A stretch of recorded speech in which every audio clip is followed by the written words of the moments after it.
So we are talking about summary writing. Now, you can see that this is a full bread, a loaf of bread. That is another one. What is the difference? What is the dichotomy between the two? You realize that this one has been crumpled and this one is as it is, original as it is. This is what we call summary writing. You have compressed the whole passage into this.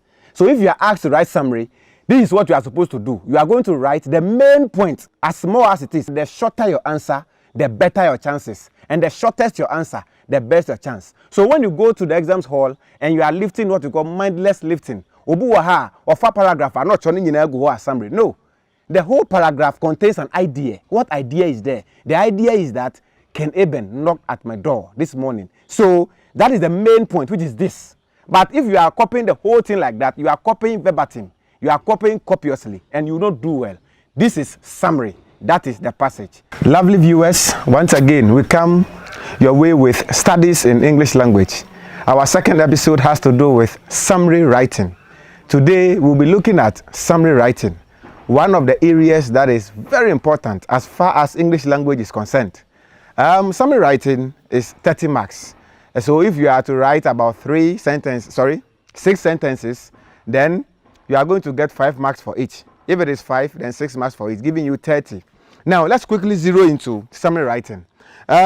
What is summary? When we say summary, something is summary, what is it?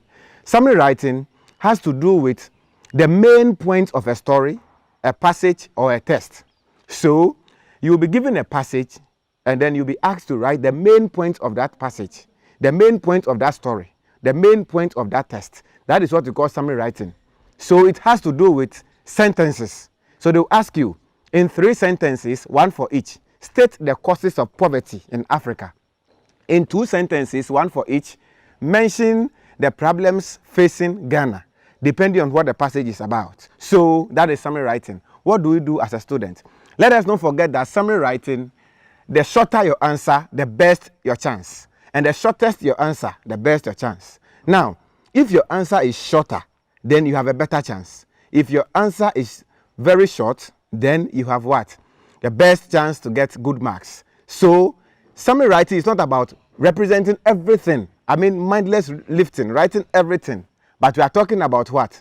The main point of the story. So you have to be concise and precise as far as summary writing is concerned. Now, what do we mean by summary writing? Specifically, you are going to write sentences. So the first thing you have to realize is that a sentence begins with a capital letter and ends with a full stop. Let us not forget this. If you write an answer and you don't have it starting with a capital letter and bringing the full stop, you are in trouble. So let us be mindful of that.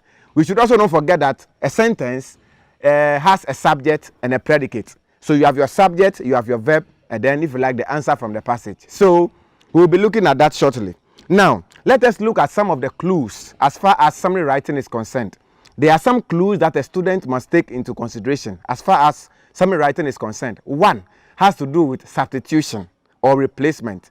Just like in football, when you take the center back out, you bring the same player in. You don't take something out and then you bring something else in. So we are talking about replacement or substitution. What do we mean by that? Now, a whole phrase or a clause can be replaced by a word or two. A whole phrase in a passage or a whole clause in a passage may be replaced by a word or two. For example, the man who studies law in town died without a will. The man who studies law in town died without a will. Now, this is, for example, let's say a sentence in the passage, and you are supposed to write a summary out of this sentence. What do? We have the man who studies law in town. This whole phrase, which we call a noun phrase, can be replaced by a word. The whole thing, the man who studies law in town, can be replaced by what? The lawyer. So you see, we have just the and then lawyer, 2 words representing about 6 string of words. That is what we call summary writing. Then we also have died without a will. Now, died without a will can also be substituted by just a word or two. So the whole sentence becomes the lawyer died intestate. So the lawyer died intestate. Just imagine, out of the whole sentence, the man who studies law in town died without a will. That is what we mean by what? Substitution, when you are doing summary writing. The second thing has to do with a candidate must avoid irrelevant aspects of the summary or the passage. The irrelevant aspect, we are talking about repetitions, examples, we are talking about explanations and embellishments. So let's have an example. Now, this morning, when the early morning cars were tooting their horns in perfect melodies, with the birds singing their hallelujah choruses to the Lord, with the sun glittering with promising brightness, Ken Eben came to my house. Now, look at the whole statement. They started with what? This morning, when blah, blah, blah, blah, up to what? Ken Eben came to my house. What are we talking about here? We are saying that when you are writing summary, overlook supporting information, which has to do with this morning and so what? When the birds were singing their hallelujah chorus to the Lord and so what? And now day. You don't need all those things. Overlook all those things. They are irrelevant. They are expendable. You can do without them. But what is indispensable has to do with the last sentence there, which is what? Ken Eben came and knocked on my door. That is what you should look at. That is the most important thing in the sentence. Don't forget, it can also be at the beginning. It can be in the middle. So it doesn't mean that we have the last sentence, which is Ken Eben came and what? Knocked on my door. And that is the last thing you should write. No, it can be anywhere in the sentence. So the point is that try your best possible to fish out the main point of the passage or the paragraph or the sentence and maintain that in what? Your answer. This is what we call avoiding what? Irrelevant aspect of the summary. Let us look at the third aspect, which has to do with chipping in your own information. Now, in summary writing, many a time, candidates have gotten answers that are not mentioned in the passage. So, for example, they ask about causes of poverty in Africa. We have a number of causes.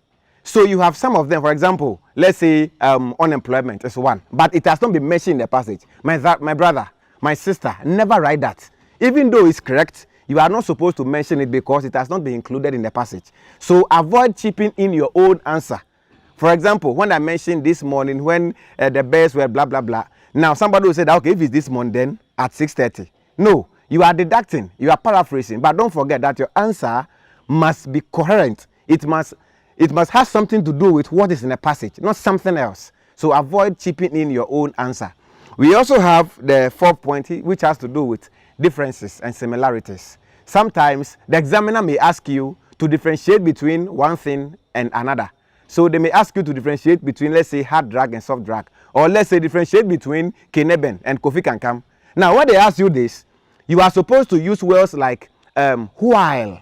Remember, not whiles. W-H-I-L-E. Don't add the S. That is not part of grammar. If you do that, you have done your own thing, and the examiner will penalize you for that. So you can use while or whilst, W-H-I-L-S-T, or whereas or but. So while Ken Eben is at Wuntumi TV, Kofi Kankam is at that. So the while is striking the difference between the two. So when they ask you difference between one thing and the other, and you don't bring the but to show the difference, you don't bring the whereas, then you are in trouble. Your answer may be correct, but they will not give it to you because the act of difference is absent. So you bring the but and that and that. Now, they may also ask you about similarities. What is the similarity between Ken Eben and Kofi Kankam? Now, you can say that both are sports presenters. The both there is showing the similarity. That word is what? Is showing the similarity. You can also have something like Ken Eben, Kofi Kankam is a sports presenter. So you see the like and the both is showing what? The oneness or the similarity between the two. So we must bring that when writing summary. We also have what we call the noun. The noun must be present when writing summary. Sometimes, when the examiner asks, for example, the noun has to do with the subject from the question. So if they ask you in 3 sentences, one for each, state the causes of poverty in, let's say, Africa.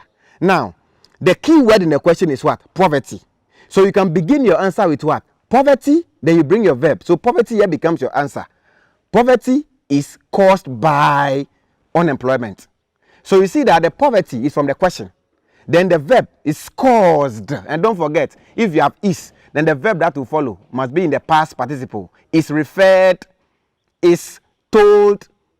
So poverty is caused by, then you bring what? The answer, which is from the passage, unemployment. Poverty is caused by lack of this or that. So we must be mindful of that particular aspect. Now, let us also remember that when writing summary, the subject can be what? Can be simple or complete subject.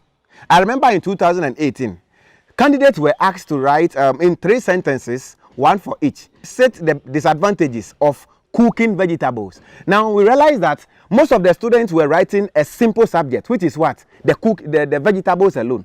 But don't forget that here we have the simple subject and the complete subject. The simple subject, earlier I mentioned poverty. The noun alone is a simple subject. But when you have the noun and its modifiers, then it means that those modifiers must also be present. You shouldn't do without them.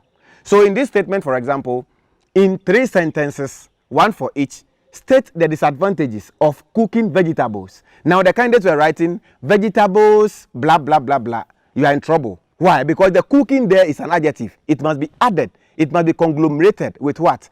The vegetables, so that you have your complete subject. When you do that, you do very well. So that particular year, most students got, right answers, but they were not correct because they didn't bring what? The cooking. Then the next question was in 2 sentences, 1 for each. Let's say mention or summarize or give the importance of, eating raw vegetables.